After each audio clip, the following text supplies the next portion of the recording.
สำหรับส่วนนี้การที่ว่ามาเข้าสู่บรรยากาศลำวงสมัคคีคอมต่อไปพี่น้องเขานะลำวงสมัคคีคอมนี้ที่ว่าฝากตอนให้ทั้งบรรดาทานพี่น้องเขาแขกผู้มีเกียรติทุกภาคส่วนทุกตัวทุกตังหัวปวดสูนนำกันเป็นพิเศษพี่น้องเขานะและจากแจกทั้งทีมงานดนตรีเขาการที่ว่าสิตอบสนองให้เป็นทั้งจังหวะซึ่งบัดนี้พี่น้องเขาเนาะขอสาวบ่ได้พี่น้องเขาตามคำเสนอของทั้งพี่น้องเขาเสนอกันเข้ามาเนาะจากแจกทั้งทีมงานศิลปะดนตรีบุญทวีไซเขาเสริมสร้างบรรยากาศมอบให้ม้วนนำกันพี่น้องค่อยจากใจทั้งทีมงานดนตรีเขามอบให้เนาะขอเชิญอันสดๆกันเลยทั้งอาจารย์นักดนตรีเนาะ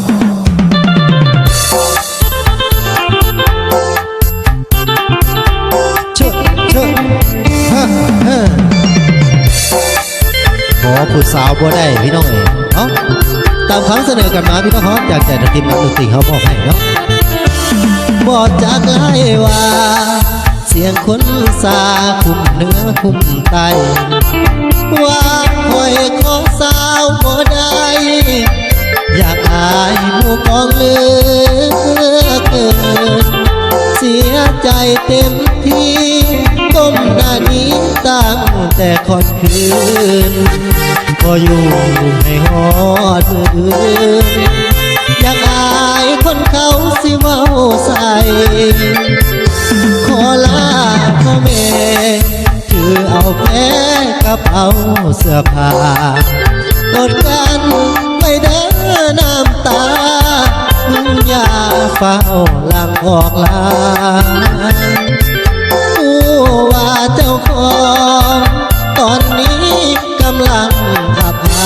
ายเสียหน้าเอาแค่สองฝ่ายจึงขอไปตายกับหน้าดีกว่าเกิดอันลานายซาดเจ้าของมันจนสิสอดน้องสูงเหลือล้นคนจนจึงได้ถอนตัวขอลาก่อนเด้อไอ้ลาก่อนเด้อผู้หัวสัตว์นี้บ่ได้เป็นผัวแค่ย้อนบุญหัวไอ้น้อยบ่จากไล่ว่าเสียงคนสาดังเบิดทุกบ้านบ่อยู่ให้คนเขายันสู้กับฟันไปหน้าบ่ถอยถือเป็นบทเรียนที่เฮาขอสาแล้วปล่อยอกหักเจ็บขาดแทบคอยยอดเงินเฮาน้อยจึงบ่ได้สา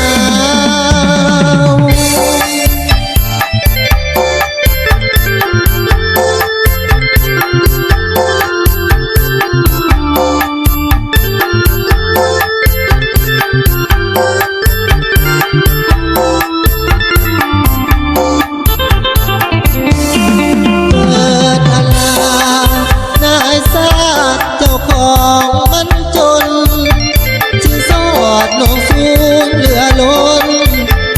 จนจึงได้ถอนตัวขอ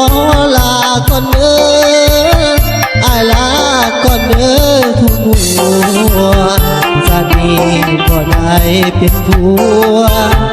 แต่ย้อนบุญหัวไอ้น้อยบ่จากไล่ว่าเสียงคนสาดังเบิดทุกบ้านก็อยู่ให้คนเขายันสู้กัดฟันไปหน้าบ่ถอยถือเป็นบทเรียนที่เฮาขอสาวแล้วปล่อยอกหักเจ็บหักแทบคอยยอดเงินเน่าน้อยจึงบ่ได้สา